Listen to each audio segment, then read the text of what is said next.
everybody, this is your girl Alice Sonacini, and I'm back with some tips in case the grid goes out. Okay, so yesterday I introduced to you guys the portable power supply that's 100 wattage, that is Marlboro. So of course I showed you the flashlight. I'm not going to turn it towards the camera, but I'm going to turn the flashlight on. As you can see, it turns into a flashlight, but then you got some signals that can give you, and then you got a distress signal. So if you need attention from someone or to get help, there you go. So this supplies that. All right. Another thing, if you need another thing, a flashlight, this one actually fits around your head. You can adjust it. It has a tilt motion as well. And you turn it on, and guess what? You got another distress signal. This is good to have as well, in case you need your hands free while you're looking and trying to get where you need to go. Or you can have your tactical flashlight. This is really good because you have a zoom on here, and it goes all the way out to 2,000 feet. 2,000 feet. So those are some really good things to have. Another thing I would suggest to have is some long-range walkie-talkies. Make sure they are battery charged and ready to go, because you're going to need them. And if you don't want no one hearing what you got to say, they come with the ear plug. They also come with a clip that you can put on the side of your belt buckle. So this would be good for you to have in case you have neighbors that you need to communicate with because the power is out, because your cell phones will not be working. Just letting you know. All right, another thing, let's get on to this. You're definitely going to need candles. And everybody know they need candles in the house. You definitely need candles. So again, make sure you have plenty of candles.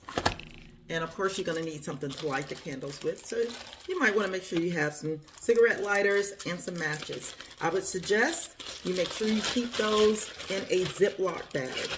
You do not want these getting wet, and you do not want them destroyed, because you're going to be depending on them.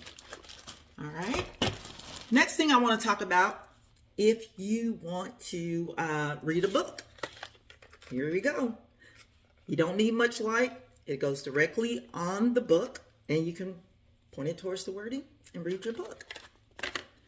Last but not least, if you need to eat something and you have no power at all, I have grills, so I have charcoal, I have wood. So if I need to cook something, I can really go out there and do it, or I can get my fire pit and do it. But in case you're in an apartment, you don't have a grill, you don't have a fire pit or anything of the sort, take your muffin pan and literally get you some tea lights,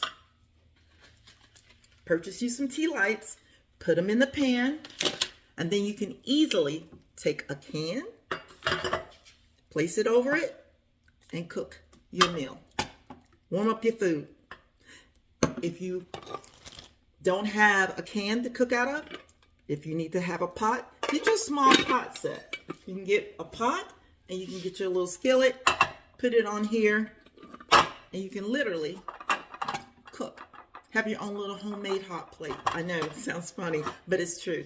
And then of course, if you don't have that, you can also get some sternos.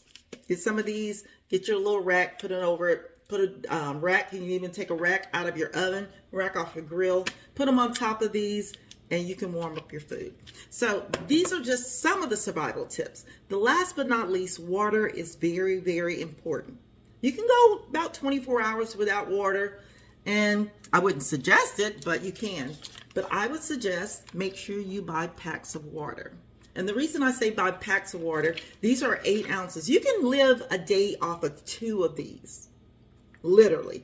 So make sure you have plenty of water. And actually, this tastes better than Dasani water and most bottled waters that I've drank before. So, and another thing, these are good to have in a backpack that you need to get up and go right away.